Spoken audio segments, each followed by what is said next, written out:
दोस्तों, आपने वृंदावन में स्थित श्री बांके बिहारी मंदिर के बारे में तो सुना ही होगा। ये एक ऐसा स्थान है जहां राधा जी और श्री कृष्ण ने अद्वितीय त्रिभंग मुद्रा में स्वयं को एक रूप में प्रकट किया था। कहा जाता है कि यहाँ भगवान कभी कभी अपने भक्तों के पीछे पीछे भी चल पड़ते हैं। यहाँ जन्माष्टमी की रात प्रभु रूप इतना अलौकिक होता है कि भक्त एक पल भी पलक झपकाने का साहस नहीं कर पाते। लेकिन असली रहस्य तो इस मंदिर की परंपराओं में छिपा है, क्योंकि एक मंदिर में होने वाली कई परंपराएं यहाँ बिल्कुल भी नहीं होती। यहाँ मंगला आरती नहीं होती, यहाँ एक भी घंटी नहीं बजाई जाती, यहाँ भगवान के चरण सिर्फ साल में एक दिन दिखाए जाते हैं और यहाँ सदियों से एक गुफा की कहानी सुनाई जाती है जो वृंदावन से जयपुर तक की जाती बताई जाती है। वृंदावन की गलियां, कदम के पेड़, राधा कृष्ण की लीलाएं और भक्तों की अनगिनत आहटें सब मिलकर इस स्थान में एक ऐसी ऊर्जा रचते हैं दोस्तों, जिसकी तुलना दुनिया में कहीं नहीं मिलती। लेकिन इस मंदिर का रहस्य सिर्फ इसकी दिव्यता तक सीमित नहीं है। इसके पीछे छिपी एक कहानी है जो 500 साल पुरानी है।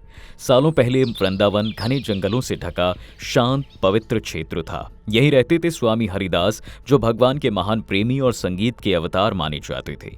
उनकी तान इतनी मधुर थी कि उसे सुनने के लिए हवा तक रुक जाती थी। पेड़ अपनी शाखाएं स्थिर कर लेते, पक्षी गाना बंद कर देते और वातावरण संगीत में घुल जाता। स्वामी हरिदास राधा कृष्ण के ध्यान में इतने मग्न हो जाते हैं कि कई बार घंटों बीत जाते और उन्हें समय का पता भी नहीं चलता। कहा जाता है कि उनकी भक्ति इतनी गहरी थी कि वो सीधे ब्रज की आत्मा से जुड़ जाती थी। एक दिन जब वो अपने प्रिय स्थल पर भजन गा रहे थे, अचानक वातावरण में एक अनोखी कंपन उत्पन्न हुई। उनके शिष्यों ने देखा कि एक तेज प्रकाश प्रकट हुआ और उसी तेज से उभरे दो दिव्य रूप, राधा और कृष्ण। ये दृश्य इतना मोहक था दोस्तों कि शिष्य उस चमक को देखकर अपनी जगह जम गए। स्वामी हरिदास जी ने हाथ जोड़कर विनती की, प्रभु, आपके इस अद्वितीय रूप को सभी सहन नहीं कर सकते। कृपया ऐसा सौम्य रूप धारण करें जिसे हर भक्त सहजता से देख सके। तभी एक चमत्कार होता है। राधा और कृष्ण एक साथ विलीन होते गए और उनके स्थान पर एक नई त्रिभंग मुद्रा में मोहक प्रतिमा प्रकट हो गई।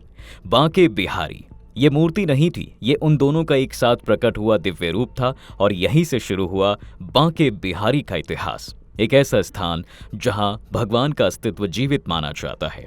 दोस्तों, भारत के लगभग हर मंदिर में प्रवेश करते ही घंटियों की मधुर ध्वनि सुनाई देती है। लेकिन जब आप बांके बिहारी मंदिर में प्रवेश करते हैं, आपको एक अजीब सी शांत रहस्यमयी शांति मिलती है, क्योंकि यहाँ एक भी घंटी नहीं है।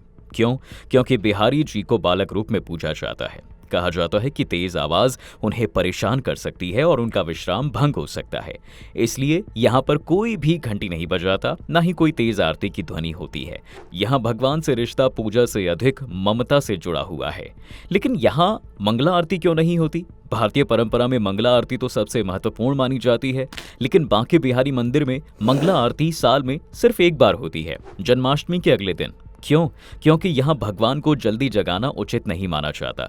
उन्हें जैसे घर में छोटे बच्चे को देर तक सोने दिया जाता है, वैसे ही बिहारी जी को भी आराम दिया जाता है। और ऐसा कहा जाता है कि वो रात में ब्रज में लीलाएं रचने जाते हैं और जब कोई रात भर नाचा हो तो सुबह जल्दी उठाना ठीक नहीं है ना। इसके अलावा उस मंदिर की सबसे रहस्यमय नियम है, दर्शन करते समय हर थोड़ी देर में भगवान के सामने पर्दा डाल दिया जाता है, क्योंकि माना जाता है कि बिहारी जी इतने जीवंत और आकर्षक हैं कि भक्त उनकी ओर खींचते चले जाते हैं। इतिहास में कई ऐसी घटनाएं दर्ज हैं जहां भक्तों की चेतना भगवान में लय हो गई। एक कथा में एक वृद्ध भक्त बिहारी जी को अपना पुत्र मान बैठी और मान्यता है कि भगवान उसकी ममता से भाव विभोर होकर उसके पीछे चल पड़े। कहते हैं कि एक समय वृंदावन में एक बुजुर्ग महिला रहा करती थी। जीवन ने उसे बहुत कुछ दिया भी था और सब कुछ छीन भी लिया था। न पति, न संतान, न कोई अपना, बस एक खाली घर और मन पर चढ़ी हुई गहरी अकेलेपन की परत। अपनी इस तन्हाई से हारकर वो एक दिन बांके बिहारी मंदिर के द्वार पर जा पहुंची। भीतर प्रवेश करते ही उसे जैसे एक अजीब सी शांति ने घेर लिया। वो सभा में सबसे पीछे जाकर बैठ गई और धीरे धीरे मंदिर में गूंजते कीर्तन में खो गई। कुछ ही देर में उसकी आंखें स्वयं ही गर्भगृह की ओर उठने लगी, जहां बिहारी जी अपनी मधुर बाल सुलभ मुस्कान के साथ विराज रहे थे। वृद्धा उन्हें देखती चली गईं, देखती रहीं और देखते ही देखते न जाने कितनी ही घड़ियां बीत गईं। जैसे जैसे वो उनकी झलक को अपने भीतर उतारती गई, उनका मन हल्का होने लगा। बांके बिहारी जी की वही सरल, मासूम, बाल रूप वाली छवि उसके टूटे हृदय पर मरहम की तरह पड़ रही थी। उसी क्षण उसके भीतर एक विचार कौन था, यदि इस संसार में कोई है जिसे मैं अपना कह सकती हूँ, तो वह यही सामने खड़ा है। उसने मन ही मन तय कर लिया कि अपनी सारी संपत्ति, अपनी सारी चाहत वो बिहारी जी को पुत्र के रूप में समर्पित कर देगी। दोस्तों, ये निर्णय लेते हुए उसके चेहरे पर वर्षों बाद मुस्कान आई। वो उठने लगी ताकि मंदिर से बाहर निकल सके, पर तभी कुछ ऐसा घटा जिसने पूरे मंदिर को स्तब्ध कर दिया। बांके बिहारी जी की प्रतिमा अपनी जगह से स्वयं आगे बढ़ने लगी, जैसे कोई छोटा बच्चा अपनी माँ के पीछे पीछे चलता है। वैसे ही वो मूर्ति रूप में उस वृद्धा के पीछे चल पड़े। पुजारियों की नजर पड़ी ही तो वो घबरा गए। उन्होंने दौड़कर वृद्धा को रोका और विनम्रता से पूछा, माता जी, ये लीलामय घटना क्यों हो रही है? आपके और ठाकुर जी के बीच क्या भाव है? वृद्धा ने हकलाते हुए अपनी पूरी कहानी सुना दी, अपनी अकेलेपन, अपना दुख और वो निर्णय जिसमें उसने बिहारी जी को अपना पुत्र मान लिया था। ये सुनकर पुजारी समझ गए कि वृद्धा के सच्चे प्रेम ने ठाकुर जी को भी बांध लिया है। इसी प्रेम के कारण बिहारी जी अपने भक्त के साथ जाने को तैयार थे। तब पुजारियों ने हाथ जोड़कर बहुत विनयपूर्वक ठाकुर जी से निवेदन किया, लाला, कृपया लौट आइए, पूरे वृंदावन को आपकी जरूरत है। लेकिन बिहारी जी जैसे बाल हट पर अड़े हुए थे। उन्होंने अपनी माँ के पास जाना ही था।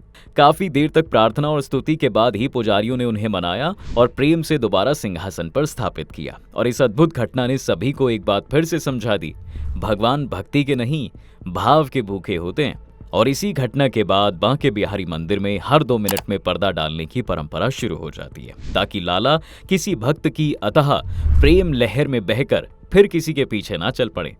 दोस्तों, इस मंदिर को लेकर कई रहस्यमय दावे भी किए जाते हैं। वैसे कुछ सेवक मानते हैं कि रात के समय ठाकुर जी अपने कक्ष में विश्राम नहीं करते। कहा जाता है कि वो रास स्थल पर गोपियों के संग लीलाएं रचने जाते हैं। कई सेवायतों ने रात में उनके पलंग की स्थिति बदलती हुई देखी है, मानो कोई वहां वास्तव में सोया ही ना हो।